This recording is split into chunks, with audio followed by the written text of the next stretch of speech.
something else in here I wanted to.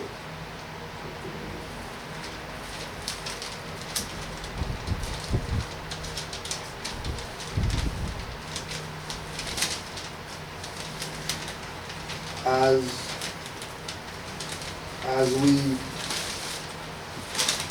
go through Noble Jawali's literature,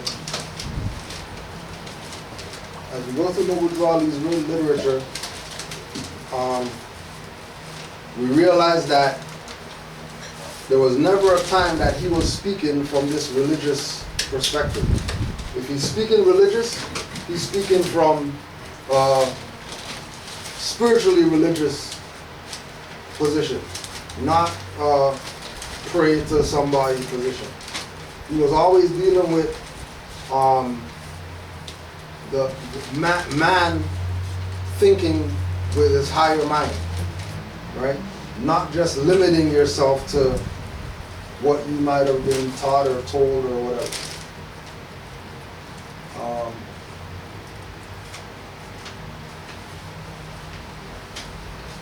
I just wanted to add that on Facebook, I was on the weekend. I was talking to a sister from Louisville, Kentucky, Louisville.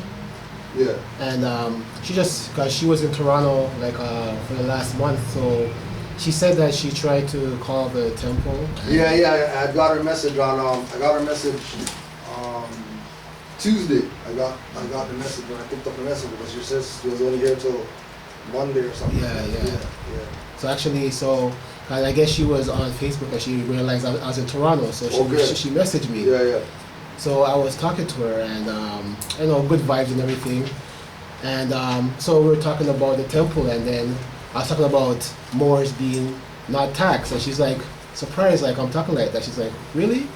And she was like, oh, I didn't know that. I'm like, yeah. So I asked her, what's the temple of her name? The name of her temple. Yeah. It's like, it's nothing I ever heard before, but it's like it has like Noble Jew Ali in it, but it's nothing to do with Moorish science. It's like a spin. I'm like, right. So I'm like, so I was trying to show her like, well, there's only, from what I know, Moorish science, there's like 4 different names that are used. So like anything else is not really, it's probably not that du jour, right? And then she's like, well, I understand, but they taught me for so long, and like I guess she was basically under their spell, I guess. And that's the same thing we were talking about with Al-Hajj, right? That if he's going to denounce the actions of Elijah Muhammad and leave, why are you giving him honors after you leave? Why are you giving him honors? If you know what he did or whatever, you got documented proof that he's dirty more or whatever, how are you giving him honors? Exactly. And then don't expect them to come kick your ass out. Because you can't play fence rider. Either you're going to be on the side of truth, justice, righteousness, and whatever like that, or you're working on the other side for the people who are disagreeable to that frequency. A majority of people are against that frequency because their whole thing is to get the people to be with them against that frequency. And then once you go against justice, you're going against Jesus, who in our holy book, Noble Jew Ali taught us that Jesus comes from justice. So if you're against Jesus, you're against justice. And then again, because we're the custodians, anytime we say justice, we're talking about ma'at. And if you're saying that you're against justice, then you're against ma'at. And you can't tell me, you're not Moors and whatever like that, but then tell me that you're ancient Egyptian and all that, when ma'at is law. And that didn't come from a white man.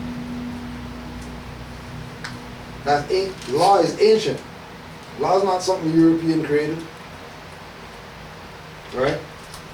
So as we get this information and we're starting to relate to other people, we have to recognize and accept the fact that we are the custodians of this information. There ain't nobody else that's gonna talk how we talk. Don't think that there's somebody out there that is gonna explain more science better than you if you know you're more. Especially if they're not claiming that they're Moors. This is why Moors can't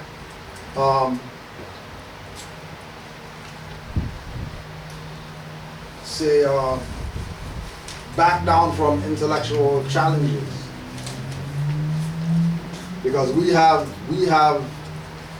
the redemption information for our people.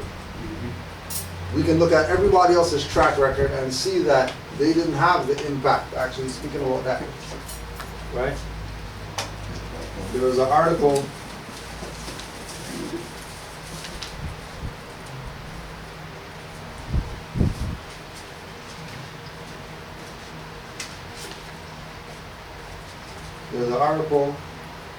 that was written by Times Dispatch News Bureau.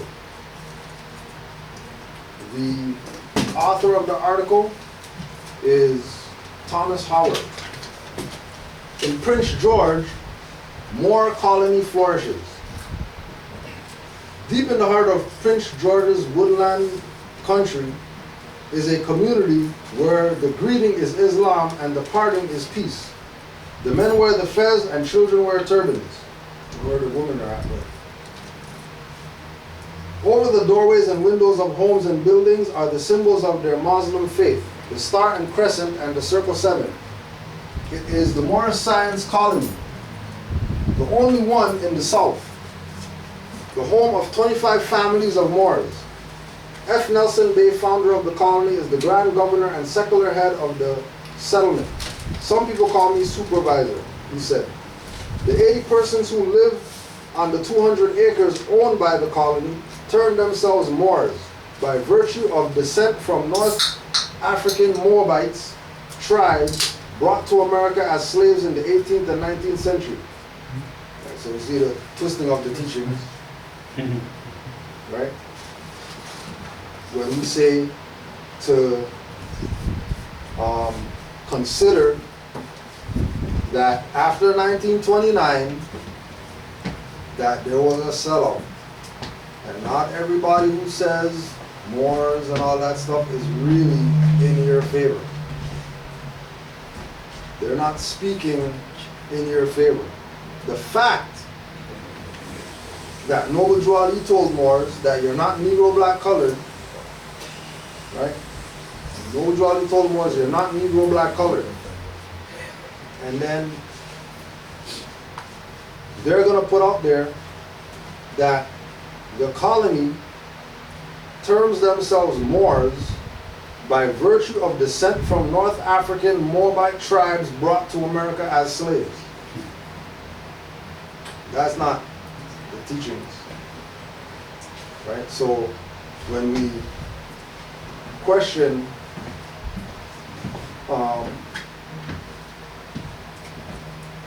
the colony, the Moor colony, we also have to look at who the heads of those are, founders or whatever like that, and are they tied in any way, shape or form to the FBI papers?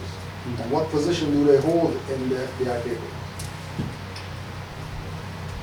Although their religion is of Muhammad, the Moor Science Temple of America makes Chicago its Mecca, where the order was founded in 1913 by their late prophet Noble Drew Ali. Being a North Carolinian and a graduate of North Carolina Agricultural and Technical College, joined the movement in 1927 in Detroit. Detroit was one of those places where we read about the letters, where the sellouts were. And then Noble Drew Ali made the statement in the oral statements that Chicago and Detroit is doomed for what they did to the prophet. And then when we look at Detroit today, it looks pretty doomy over there. You look at Chicago today, well, it looks like doom's kicking in over there. Right? And then, when we bring stuff up like, that's just the prophecy of Noble Jwali because people denied it on. All right. Keep denying and keep seeing judgment happening all around you that you can't stop. Remember, that's one of the highest murder capitals. Right? Don't forget, they use the whole,